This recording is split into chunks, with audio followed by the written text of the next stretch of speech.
Yo, what up? New setup alert. Just figured I would try something new, mostly because my old setup took way too long to set up. So I figured I would just try this out quickly. If you guys prefer the old setup, I'll just go back to using it. But this is like a way less interesting backdrop. Still got Link though. But that's not what we're talking about today. We got a direct to go over. As I said before, and as I will probably continue to say during every single direct that I cover, all I really want out of Nintendo Directs are one game. That's it.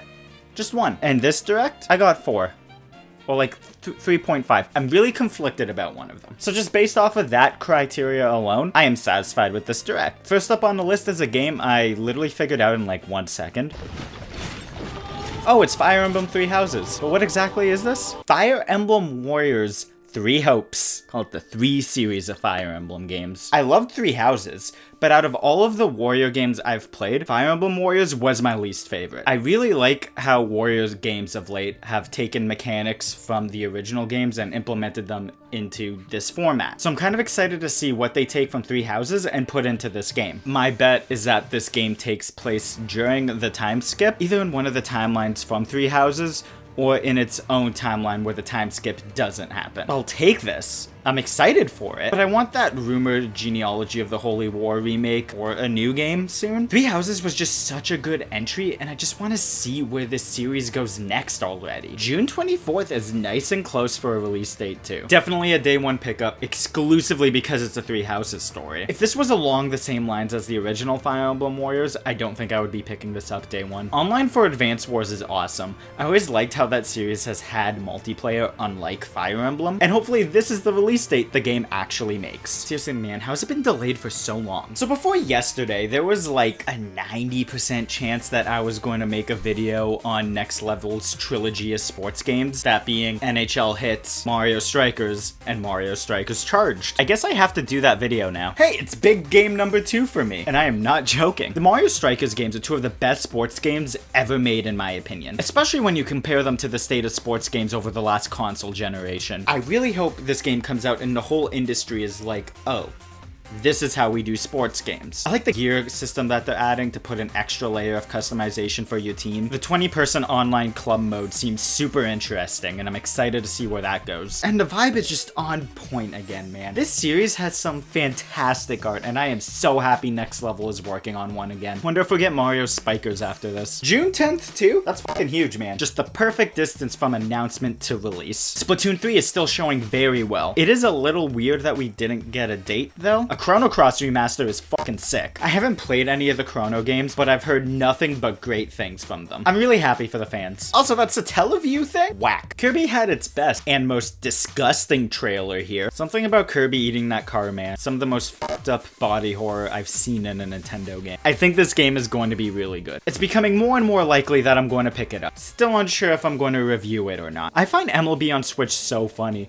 because each year since it stopped being an exclusive, it's just been showing up on more consoles. Klonoa was super unexpected. I haven't played them. I've heard some good things, but all I really know about the series is that they're a huge collector's item. Portal was pretty weird. That really came out of nowhere. I think Valve is just trying to remind people they make games because some keep making Half-Life 3 confirmed jokes when Half-Life Alyx literally ended with them saying, "We are making Half-Life 3 in VR." Live Alive could be neat. Never heard of it before, but the premise seems neat. And I'm always down for more HD 2D games. I wish Final Fantasy VI got this treatment. Nintendo Switch Sports felt out of left field. Oh, we got like, what, 3 sports games at this direct? I'm not sure how I feel about this game in general. It's neat, but the Switch gyro is nowhere near as good as the Wii Motion Plus, so I'm not entirely sure how well this is going to play. Also needs to have more sports than Wii Sports Resort in my opinion for this game to be worth it. Taiko I'm only bringing up because of a question I have for DLC in rhythm games. What is better? DLC for rhythm games costing a few bucks, totaling up to over $1,000 for all of them, or a subscription service that costs like $5 a month that gives you access to all of the songs? Odds are the subscription service is going to save you money in the long run, but what happens when the service dies? And I also wonder if people would rather buy like 30 songs or pay for a subscription service. I'm so torn because this is awful for video game preservation, but it's great to actually play all of the songs in a rhythm game. At least from my experience with friends, whenever we play Rock Band, we only really play it for like a couple weeks at a time. Tossing $5 every couple months to get access to over 500 songs just sounds way better than tossing $5 and getting like 2 songs, you know? If Epic ever lets Harmonix make another Rock Band game again, I hope they consider doing something like this, especially because I think it's way easier to keep players coming back to a rhythm game if they really only have to spend $5 on like the new songs they add instead of actually having to buy them. I'm spending way too much time on a game I'm not even f***ing getting. So let's talk about triangle strategy. The demo they announced isn't surprising. It's what this studio does with all of their games. The game's out in a few weeks. I already have it pre-ordered. I'm not worried about this game whatsoever. I did download it, and it was fun. Haven't finished it yet, though. Those Metroid Dread updates are fucking sick. Dread mode and Little Bitch mode are going to be great additions to the game. It's wild that they're also being applied to the demo, and a boss rush is always welcomed. I can't wait to see what some players are going to be doing with both of these modes. Earthbound Games coming to Switch Online, very neat, but I only want to talk about it for one reason. Is it me, or did the ending of that section feel weirdly long? Earthbound and Earthbound Beginnings will be added to Nintendo Switch Online later today.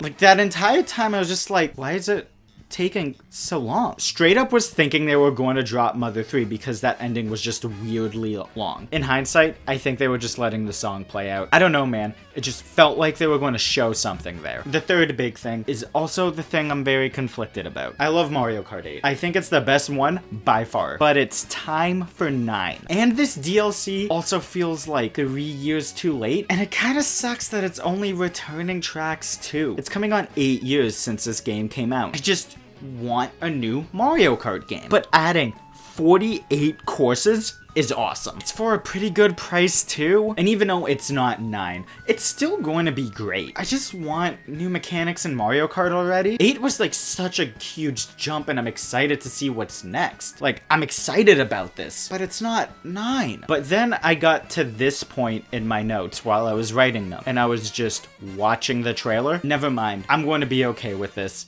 It looks awesome. At the end of the direct, we got the fourth big thing, which was the biggest thing announced in my opinion. And much like the top of the show, it was so very obvious, like a couple seconds in, that this trailer was for Xenoblade Chronicles 3. Fans have been expecting Xeno 3 to be this huge crossover between the worlds from 1 and 2. They're confirmed in a multiverse, but the theory is that the worlds have merged back into one, and that would be the plot of Xenoblade 3. And maybe there'll be some Xenosaga stuff in there, who knows? And it's just so exciting to see that those theories were right. Some weapons look like blade weapons from 2. The blocks are very Xenoblade 2-y, and the cat girl, which is a race from Xenoblade 2, is a flesh eater. And from stuff from 1, there's a giant face mech on.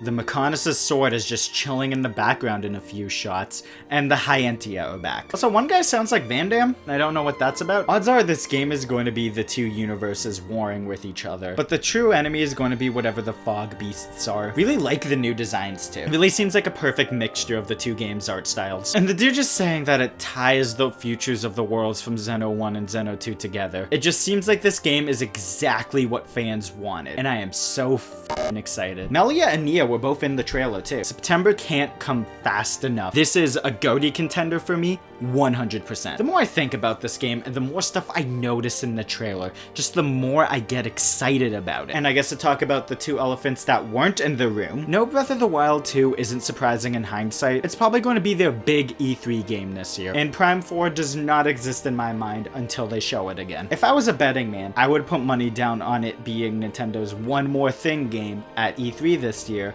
with a 2023 release date. Yeah, this game got announced in like 2017 or whatever, but it did restart development in like 2018, 2019-ish. They announced that it restarted development in January 2019, so they've only been working on this version of it for 3 years. Overall, a solid direct that consisted with a lot of mid-sized games, and 4 things that hit me hard. So way more than I ever expect out of a direct. I think this might be my favorite one since like E3 2019. This this summer is looking pretty stacked for the Switch. Also, shoutouts for Nintendo for having this direct right now. I was a little upset because I only got one video out last month because of school, and now I'm getting 3 out this month. I got this one. I'm almost done my video on Final Fantasy VII Remake's opening, and once I finish Pokemon Legends Arceus' post-game, I'll have that review out. Do you agree? Think I'm an idiot? Comment down below. Dislike the video if you're upset that there wasn't any Smash announcements at this direct, and subscribe for more bad content. Follow me on other platforms if you want, like Twitch. I've been streaming on Twitch pretty consistently lately, every Sunday at 8 p.m. Eastern.